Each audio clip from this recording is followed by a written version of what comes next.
Welcome to our show. This podcast is devoted to the history, installation, and best practices of fluid-applied reinforced roofing. I'm your host, Chris Ford, and this is 50 years of commercial roof restorations.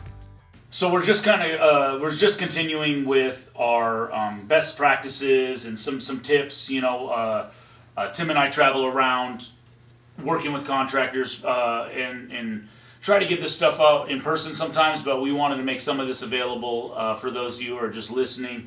Tim, so you and I, like I said, we travel around, we visit various contractors in different regions, and I know you and I have talked about some of the common things that we see. In your mind, man, what are some of the biggest, like, either misunderstandings or mistakes? And I'm talking like specific to Western Colloid systems. The roofs that we put on, the specs that we put down. What are some things that maybe I notice people try to lump us in with other. A lot of times we get lumped with coatings, which really we're not at all. Yeah, so we're systems. Yeah, so I know we put a coating to finish our systems. And so we get lumped in. In reality, I mean, that's not really what we are in any way. No. But a lot of guys, they've been spraying silicone or they've been doing a different fluid applied system, and they think, oh, Western Colloid's just we've done other stuff just like this. What are some of the misunderstandings or mistakes that you see out there when doing our stuff? For me, the biggest thing that I see, is the roof not being ready. It's not prepped right, and that is a big waste of time. The guys are up there already doing emulsion, and now you come upon some areas that haven't been prepped, and now you got to address that problem. That creates a big mess. So, for example, now they got a big blister or buckles, and those got to be torn out or cut, and now we've got all this cleaning. Getting that roof prepped properly to install the system. Getting guys to understand to take off gloves. You go tell them, hey, we need a hammer, we need some nails, Yeah. We need a blower, the broom and the shovel, and they go get it. They've been doing emulsion, and they go grab all these other tools. Yeah. And now they just got emulsion all over the brand new blower. Yeah. The owner's going to be pissed. You understand that we try to teach guys to wear these gloves that we recommend. They easy to put on, easy to take off, provide you with some safety, but you wear them for doing emulsion, not for going and grabbing anything else on the roof. Another one is the sleepers. Not addressing what they're going to do for a piece of equipment that's on sleepers. That's done before you come in with my polyester and emulsion, and they just think you're going to put it right underneath there. But even if they thought that, they haven't gotten the sleeper loose. Yeah. So now that's going to make a big mess when you start, hitting that thing with a spud shovel and trying to get it free. So that's a big one I see. A common mistake is just not getting the roof prepped. What I think people have to understand is, so we're a fluid applied system. We go down fast, provided you have, like you're talking, all the prep work done ahead of time. And, loosening up the pipe stands. A lot of times those things are kind of glued down and the pipes are movable. A lot of times when you break those loose, some of the roof comes up with it. Like you're on a cap sheet roof, and those pipe stands have been adhered to that. Yeah. When you go to break it loose, a lot of times the roof's going to tear up. Now there's a bunch of like loose debris and dirt and little chunkies. And if you can do all of this ahead of time, I try to preach real hard. Make your mess first. Make all of your mess first, right? Tear out your drains. If you have mastic built up at the scuppers, chisel all that away with a hammer and a pry bar, and get all your. If you got to cut the wall back, if the wall doesn't have coping and the cap sheet goes all the way to the outside edge of the parapet, we're going to ask you to cut that back 2 inches so we can get our mastic, right onto the block wall, and all of that makes messes. And the pipe stands are a big one. Yeah. So now every time, even if they're not adhered, okay, even if they're loose, if you don't pick them up, then there's a pile of dirt under them. Yep. And so now when you actually go to put the roof on, a lot of times what ends up happening, if we don't catch them, is they just spray emulsion right over top of the pile of dirt. And they're like, well, no one will see that. And we don't want that, right? So take the time to loosen the roof up, I call it, right? Get everything movable that you can. And, the pipe stands, all those little 2x4 blocks that are laying all over the roof, just see if the pipe will lift up. If it doesn't, grab a spud shovel and break it loose. Well, getting into that is, for me, and I mean, it's to every owner what they're going to do on their particular job. But my recommendation is that you're going to replace all that.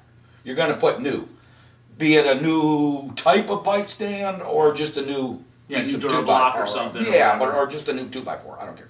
But typically, I'm replacing those. I'm not using that old, worn out. Yeah, right. Thing. What I do is I want those all removed from the pipes, and I want enough of them left so that I can suspend the pipes just temporarily while I'm taking my emulsion system through. At a certain point, I typically do it before the acrylic's going down. Now I put in my new buffer pad and my new wood block.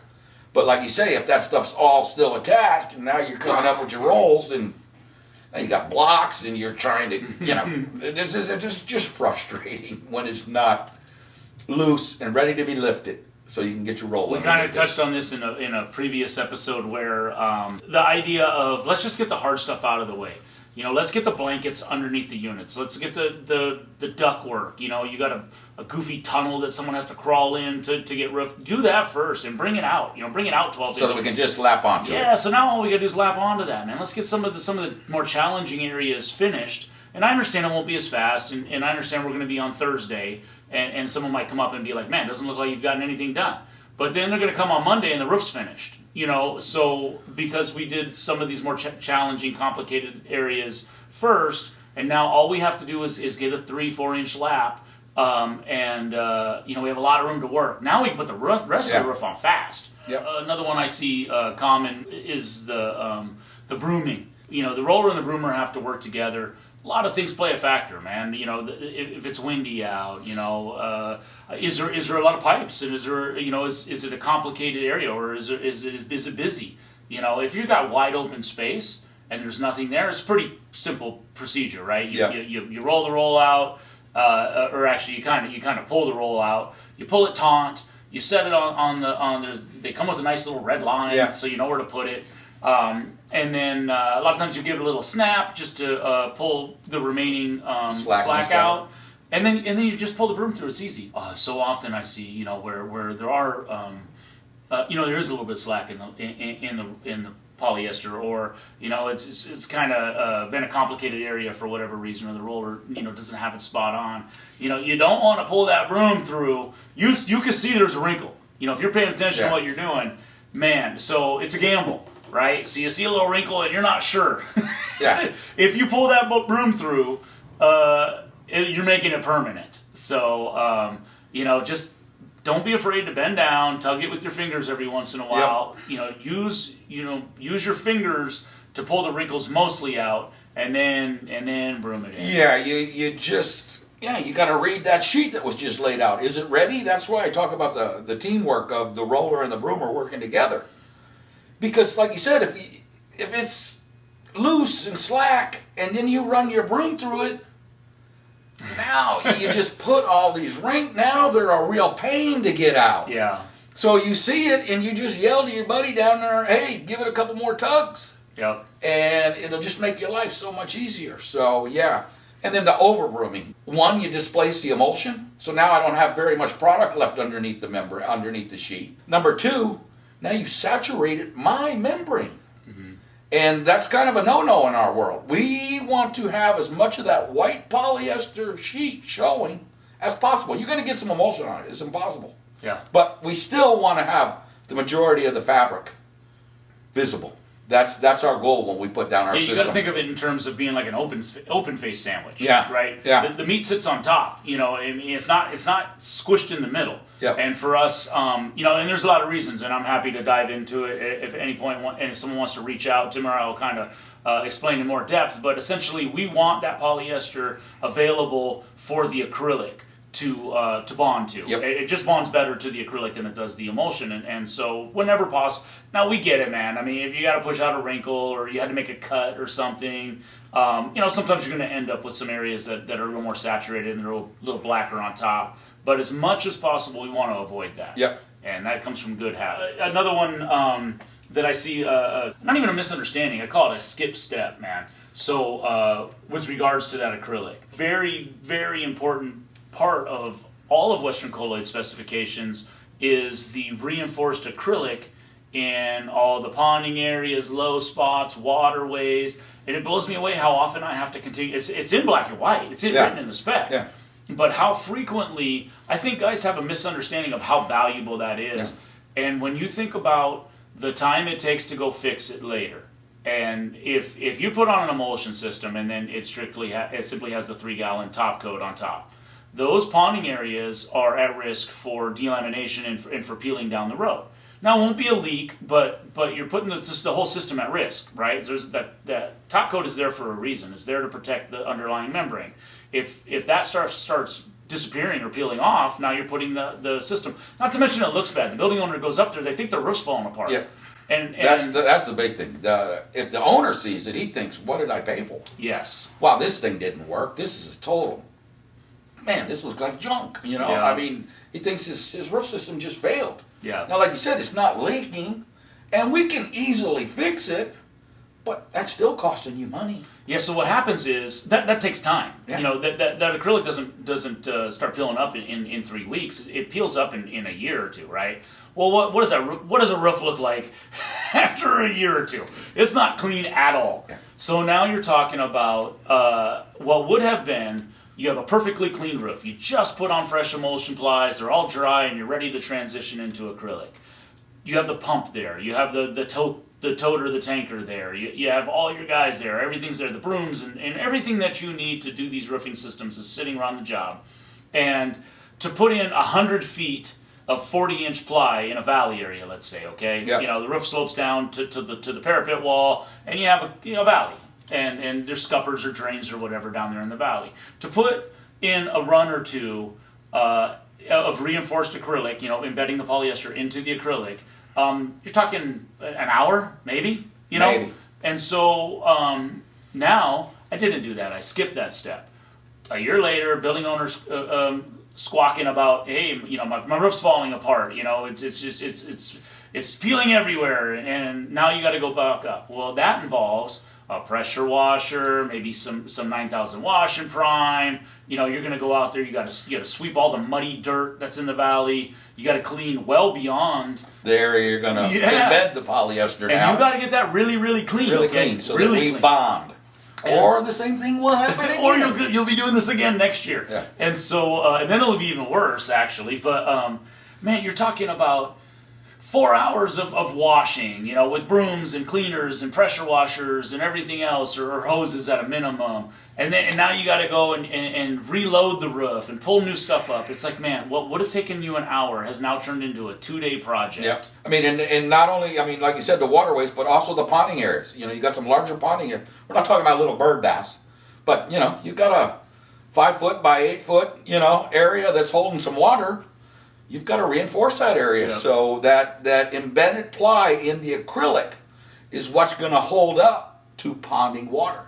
Just acrylic on its own in a low spot will eat into that acrylic coating over time, and it will peel. I hear this all the time about acrylic not holding up to ponding water. Yeah, I'd rather use silicone. This roof doesn't have good slope, or it doesn't drain well, and acrylic's not an option. And this is something, a good point for anyone listening. You know, Western Colloid has a solution for that. Using acrylic products, we absolutely can hold up just fine in ponding water, but it has to be dealt with the right way. Specifically to our spec. Yes, and so you know, I have a roof. There'll be a video that's available. It's not ready yet, but you know, soon there'll be a video available of a roof with extreme ponding.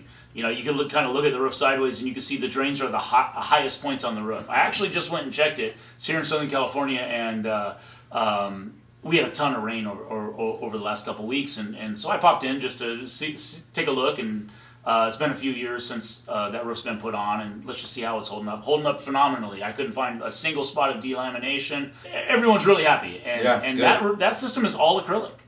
And Yeah, no, they work. And like I said, he had asked me earlier in the version, since 1981. You know, I am a true believer in these systems, because when they are put on correctly, they work. I was part of with a contractor, and I installed these systems for over 30 years. Now, let me tell you, in the beginning, I didn't know what I was doing. There was nobody that helped us along the way, that kind of told us and educated us. We were kind of winging it, and we messed up a couple times, but we learned a lot real quick.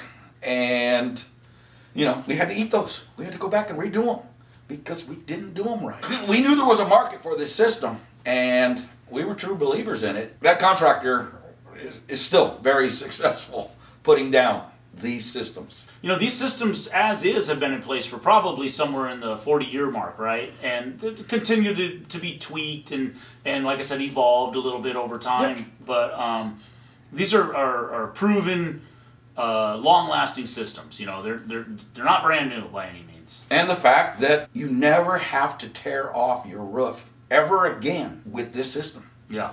You have the ability every 10 years to clean it, recoat it, extend your warranty, and get another 10 years. I've got roofs that have done that 3 times now. Yeah.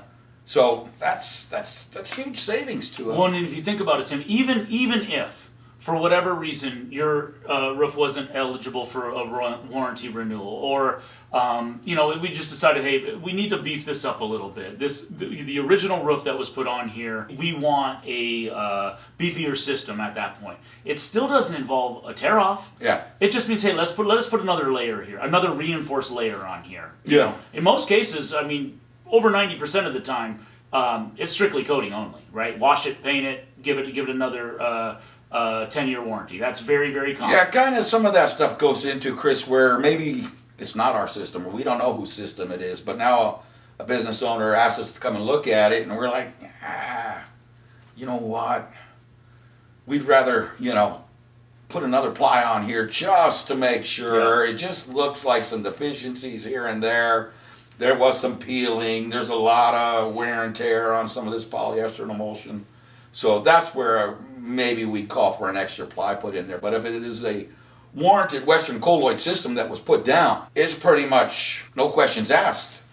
As long as you've been doing the yearly maintenance, you qualify for a 10-year renewal. Well, in this conversation with you's kind of evolved a little bit here, but you know, since we're on this topic, so every roof system will have a contingency for, hey, you go cut in a skylight and now you got to flash it in, or you want to put in a new unit, or what, you make an you want to add solar, okay, whatever. There's an alteration going to take place in the roof. It could be as simple as just putting a piece of conduit. You know, you're going to drill a hole and put a pipe through the roof. Everybody will say that, oh yeah, we have a solution for that. We're just going to take this brand new TPO and we're going to glue it to this 8-year-old TPO and it'll be just fine. And you know, that's kind of a hit and miss. Silicone's one I know for sure, from personal experience. You know, the only thing you can put on silicone is silicone. Well, sometimes that don't always work out so hot either, right? And so but with these Western Colloid systems, with the water-based products, with the elastomeric products that we use to finish our roofs with, we can go back in 5 years, 10 years, 20 years. You have to clean it. I cannot emphasize enough how important it is that you get that area clean. Yep. But once you've done that, simple as a pressure wash. Yeah.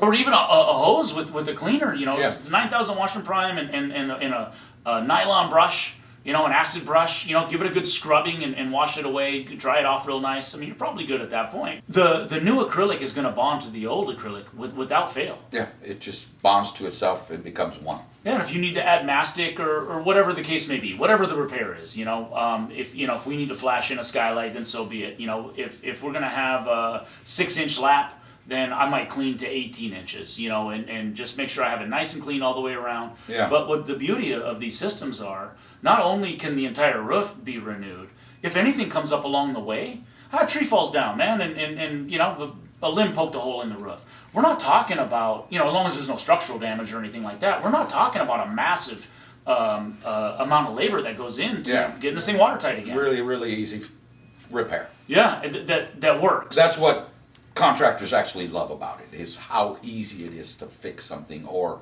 reflash something. Like you said, something was installed solar. That's real popular. Yeah. We're real easy to reseal. So, well, Tim, this conversation's evolved quite a bit. I always love talking to you, man, and I know there'll be more to come. I know you and I are both real passionate, firm believers. At this point, both of us. I've kind of came and went a little bit, from the roofing industry, but I have seen these roofs for going on 30 years now. For you, it's been over 40 that you've seen these roofs when they first got put on. At the 10-year renewal, 20 years, 25 years, you've done repairs and maintenance, and that's an avenue that I know, a lot of contractors broke in that way, flashing in pipes and three-coursing drains, and the next thing you know, you put the whole roof on.